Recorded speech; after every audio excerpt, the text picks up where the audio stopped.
what I do comes from the bebop era.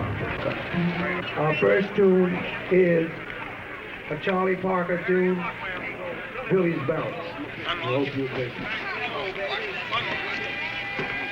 1, 2, action.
People knew when they seen me. They say, "Baby Laurence, oh yes, marvelous dancer, greatest, you know." But I knew that New York was the only place that I could do what I wanted to do. I couldn't do anything in Maryland. And 10 years of living in Maryland had, well, I mean, proven that to me. So could I stand the pace of New York again? I got introduced to Baby Laurence because of my late husband, Buddy Bradley. We were like brother and sister, actually, in a way, when Buddy died, because we were on the same wavelength in the way of tap and jazz. He was trying to actually educate the public that it isn't just somebody getting up and wriggling. That's why one of the reasons he was trying to get his tap clinic together. In the 70s, Baby Laurence was teaching at Jerry Leroy's on 8th Avenue. During this time, he realized that what he should do is get a tap dance clinic where you could get your feet fixed. To do steps like.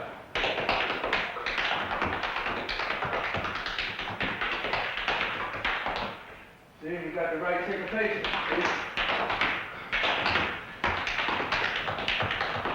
You can do anything with those steps. You can just walk straight. You can do that, or you can do.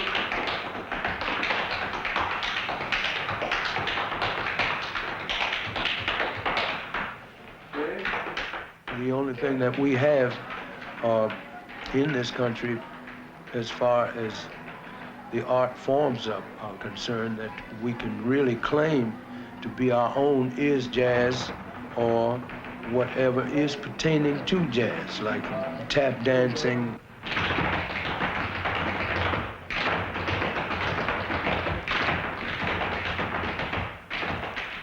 I was working with mechanic cotton pickers in Baltimore in 1933, the summer, and Don Redmond asked me, could I leave Baltimore? And I said, I don't know, you have to ask my mother. She was delighted because she couldn't keep me in school. I just hung around the theaters all the time. So she said, if you see that he gets an education, then I'll let him go, you know. He did get me a tutor. I was singing. New York was my first introduction to the appetite for dancing.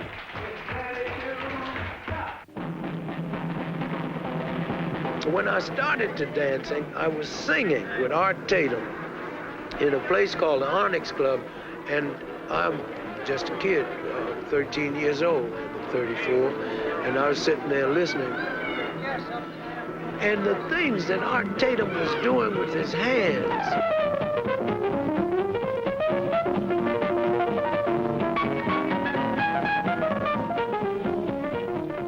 And I always liked dancing, and I used to sit there and move my feet, you know, like Tatum would make runs.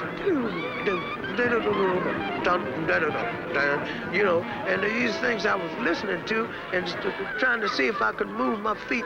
And by listening every night, you know, I would hear something different. When I'd go back home to Harlem, I'd sit down and in the Hoofer's Club. In the Hoofer's Club, there was a guy by the name of Harold Mavlin who started me off. And he'd started me off in showing me like time steps and turns and different things to do. But the things that he was showing me, I heard, and I got them letter perfect. But as soon as he would leave me, I'd start to hearing what I was hearing, you know, in Onyx Club, in Art Tatum.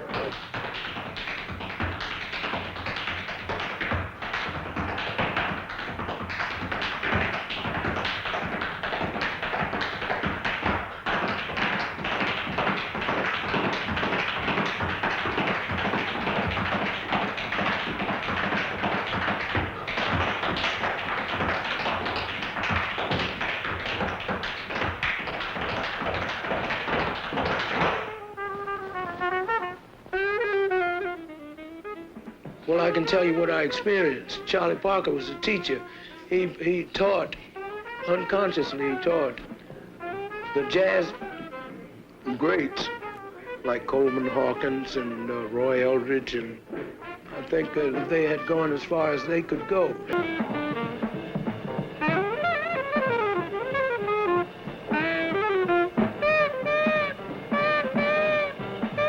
Now, people had to listen because it was right, it was rhythmically right,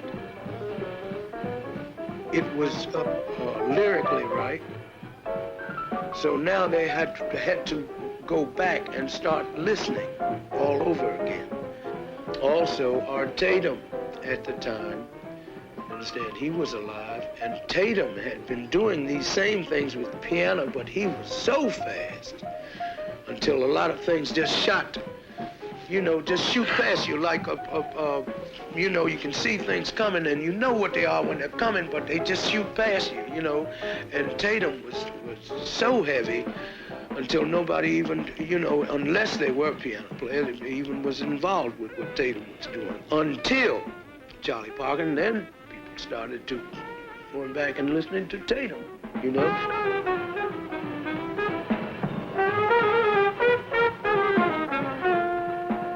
So the same thing happened to me, I think, in dancing, in touching on these people, in that I could hear what the other dancers were doing, and dancers had gone to their pinnacle, I think, you know.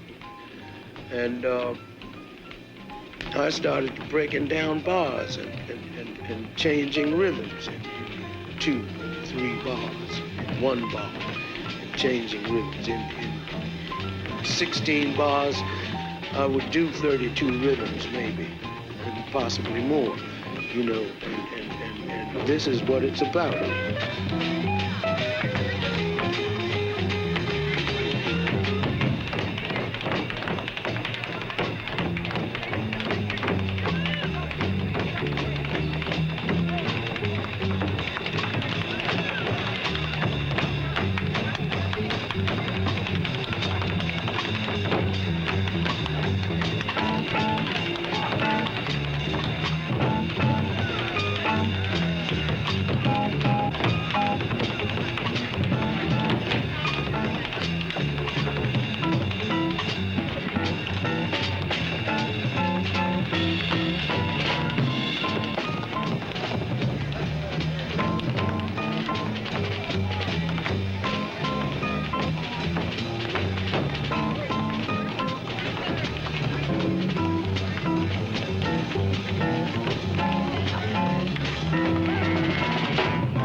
Reason for doing the history of tap in the last 5 years or so of his life. He realized that most of the public was so ignorant about it. It's a very new art form. It's still growing.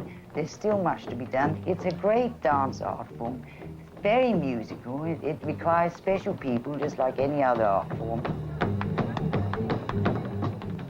From watching kids doing dances barefoot on the sidewalk with bottle tops or metal pieces between their toes, he got the idea of having metal plates put on his shoes. And his name was King Rastus Pearl.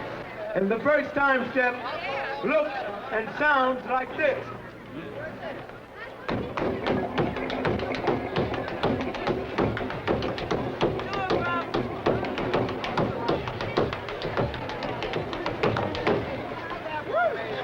That's the first time step. And this was called a buck dance, like we Americans put connotations on everything. So this was a buck dance. A few years later, I've heard that said in some better surroundings. A few years later, a man by the name of Jack Wiggins added a new dimension to this buck. And he was doing a flying step that is now called a wing. And the first wing just looked like this. And then people started to say, he looks like he's got wings. So here you got the connotation, buck and wing. And the first wing step looked and sounded like this. Just a simple step, nothing.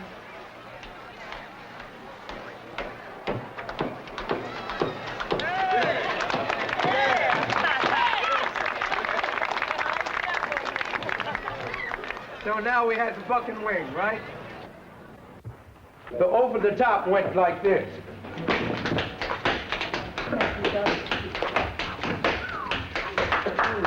Yeah.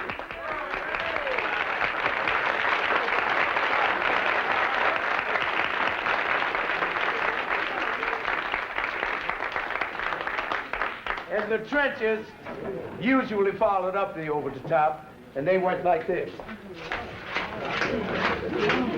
Yeah.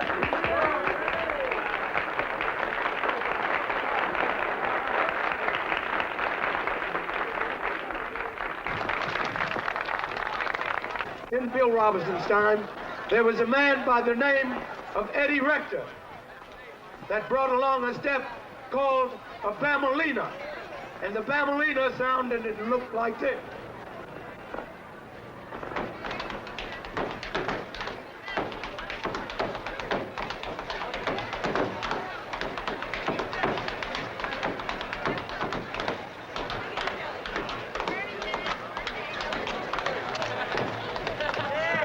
Hey, that's family. A few years later, Bill Robinson came along on the scene, and he created a time step that sounded a little different from King Rastus Brown's, and it went like this.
Only other dancers would realize that Bill Robinson mostly danced on his toes, and it became more jazzy after their inspiration from John Bubbles, who introduced the heel beats with cramp rolls and things like that, which added a lot more rhythm, which is what produced a jazz hoofer.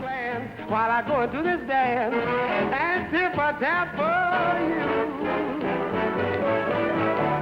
As a boy, keep it down. Keep it real down.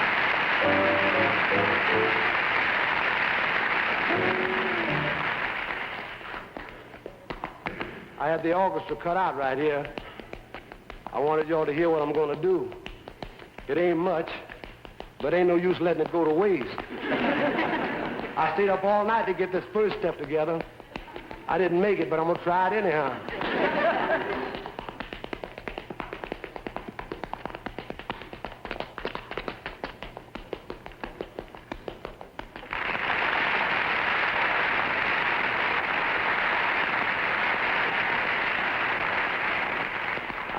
I'm glad I got that one out of the way. John Bubbles come along and changed the whole trend of jazz tap. And he started a time step with a cramp. A cramp is a thing that goes like this. That's a cramp, and when it's done fast, it sounds like that. Simply done, it's just 4 beats. Toe and heel, and it sounds like this.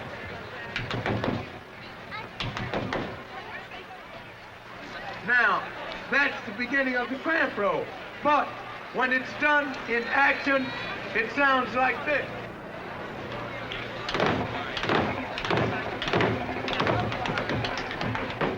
And the rhythm turn goes like this.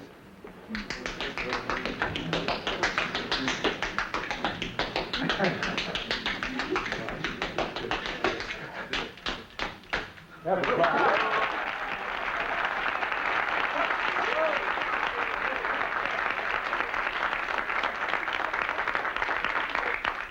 That was me on there.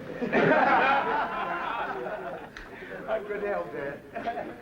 Up on Your Toes, that was Bill Robinson. By the time that Baby Lawrence and people like Chuck Green, who were jazz tap dancers, came along, it was Down on Your Heels.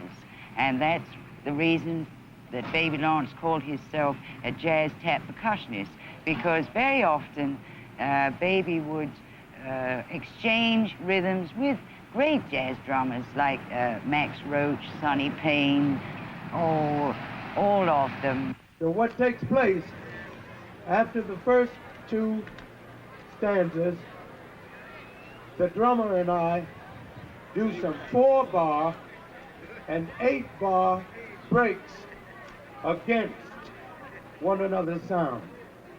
I hope you'll dig this. And it is called An Afternoon in Percussion. I hope you dig it.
during the 50s and 60s, which were very mean times for tap dancing and jazz, there was no work.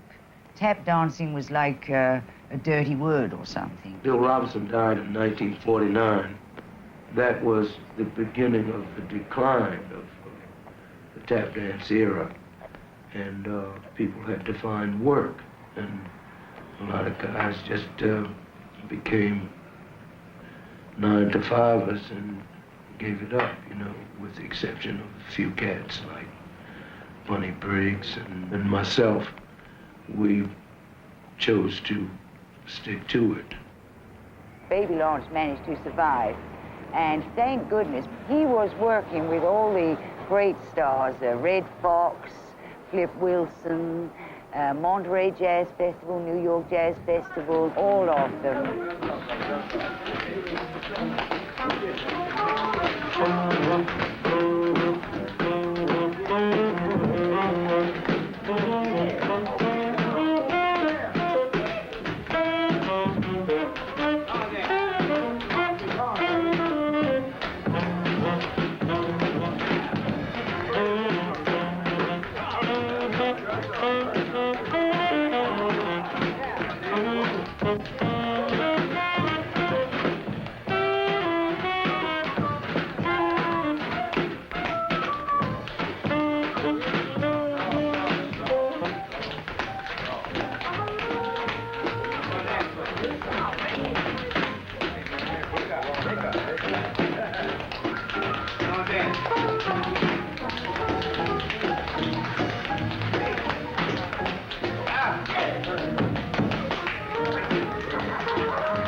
Baby Laurence's funeral was one of the most unusual that I have ever seen. Everybody, anybody that could put on a pair of tap shoes was there, and everybody did about 4 or 8 bars, whatever they could do. That was their way of saying goodbye to Baby. They all loved him, and they were all there to prove it. It really wasn't like a funeral.